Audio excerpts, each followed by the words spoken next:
국회에서는 한민구 국방부 장관 후보자의 청문회가 진행되고 있습니다. 오전 청문회에서는 주로 후보자의 직무 능력을 검증했는데요. 국회 취재기자 연결해서 청문회 소식 알아보겠습니다. 자, 김웅래 기자. 네, 김웅래입니다. 네, 청문회 소식부터 전해주시죠. 네, 한민구 국방부 장관 후보자에 대한 오전 청문회에서는 후보자의 도덕성 문제보다는 직무 능력에 대한 검증이 주로 이루어졌습니다. 특히 최근 발생한 GOP 총기 난사 사건에 대한 여야 의원들의 질문이 많았는데요. 우선 사건 원인에 대해 한 후보자는 부대원들의 인화 문제를 꼽았습니다. 해당 부대 장병들의 사이가 좋지 못했던 게 참극의 원인이었다고 답한 겁니다. 또 사건 발생 이후 군의 대응이 적절했냐는 질문에 대해서는 얼마 전 국회 긴급 현안보고에 참석한 김관진 현 국방장관과는 달리 최고 경계태세인 진돗개 하나가 늦게 발령됐다고 답했습니다. 이 밖에도 합참의장 재임 시절 연평도 피격 사건에 적절히 대응했었는지, 또 북한의 핵무기와 장거리 미사일 등에 대한 대응 전략을 어떻게 세우고 있는지에 대한 질문도 이어졌습니다. 한 후보자는 연평도 피격 사건 당시 군의 대응은 적절했다고 생각하지만 작전이 미흡했다는 여론이 있어 당시 사의를 표명했었다고 말했고, 북한에 대한 대응 전략에 관해서는 독자적인 정보 감시와 정밀 타격 능력을 확충하고 한국형 미사일 방어 체계를 조기에 구축해 북한의 도발 의지를 꺾을 실질적인 대응책을 마련하겠다고 답했습니다. 오후 청문회에서는 한 후보자에 대한 도덕성 검증에도 초점이 맞춰질 것으로 보입니다. 야당에서는 한 후보자의 자녀에 대한 각종 특혜 의혹을 주로 제기하고 있습니다.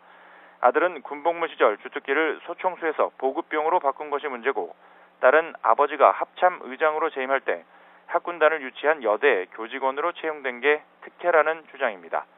이에 대해 한 후보자는 아들의 주특기 변경은 일선 부대의 주특기 수요 파악과 변경에 관한 육군 인사관리 규정에 따른 적법한 조치였고, 딸 역시 해당 여대를 차석으로 졸업해 교직원 모집 공고에 따라 공개 채용됐을 뿐만 아니라 해당 여대가 학군단을 유치한 것도 합참이 아닌 국방부 규정에 따른 공정한 절차였다고 반박하고 있습니다.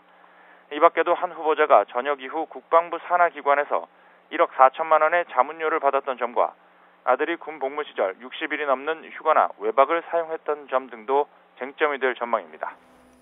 네, 오늘을 시작으로 나머지 후보자 8명에 대한 인사청문회도 줄줄이 열릴 텐데요. 험로가 예상된다고요? 그렇습니다. 현재 여당은 이 장관급 후보자 전원의 청문회 통과를 목표로 하고 있고, 야당은 2명 이상 낙마를 위해 공세 고삐를 당기고 있습니다. 새정치민주연합은 차떼기 사건에 연루된 이병기 국정원장 후보자와 다수의 논문 표절 논란에 휩싸인 김명수 교육부 장관 후보자의 낙마를 목표로 하고 있습니다.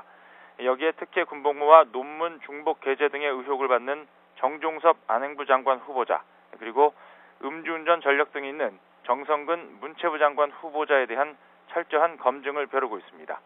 이에 대해 새누리당은 이미 2명의 총리 후보자가 낙마한 상황에서 더 이상 물러설 곳이 없다며 8명의 국무위원 후보자와 1명의 국정원장 후보자 전원을 사수하겠다는 각오입니다. 특히 새누리당은 이번 주부터 청문회 제도 개선 논의를 본격화하면서 청문회 과정에서 예상되는 야당의 과도한 정치 공세를 적극 차단한다는 방침입니다. 네, 인사청문회를 계기로 6월 임시국회가 본격 가동되는 모습인데요. 역시 순탄할 것 같지만은 않습니다. 어떻습니까? 네, 다음 달 역대 최대 규모의 국회의원 재보궐선거를 앞두고 여당은 과반 의석 회복에, 야당은 과반 저지에 총력을 기울이고 있습니다. 이런 상황에서 열리고 있는 6월 임시국회에서 여야는 당연히 치열한 주도권 경쟁을 벌일 수밖에 없습니다. 이번 국회에는 여야 간의 이견을 보이는 현안이 특히 많습니다. 우선 인사청문회장이 첫 번째 격돌 현장이 되고 있고, 내일부터 시작될 세월호 국정조사 기관 보고에서도 여야 간의 치열한 공방이 오갈 것으로 보입니다. 특히 다음 달 10일 진행될 청와대 비서실 보고에서 김기춘 비서실장을 상대로 한 야당의 공격과 여당의 방어가 치열하게 전개될 것으로 전망됩니다. 이 밖에도 여야는 세월호 후속 조치를 둘러싸고도 대립각을 세우고 있습니다. 우선 국무총리 산하 국가안전처 신설과 해경 해체를 전제로 한 정부 조직법 개편안에 대해 여당은 신속히 처리해야 한다는 입장인 반면, 야당은 재난컨트롤타워는 총리가 아닌 대통령 산하에 둬야 하고 해경 해체는 신중해야 한다는 입장입니다. 또 관피와 척결을 위한 이른바 김영란법의 경우 대가성과 직무 관련성이 없이 금품을 받았을 때 처벌받는 공무원의 범위가 쟁점이 되고 있습니다. 지금까지 국회에서 YTN 김문혜입니다.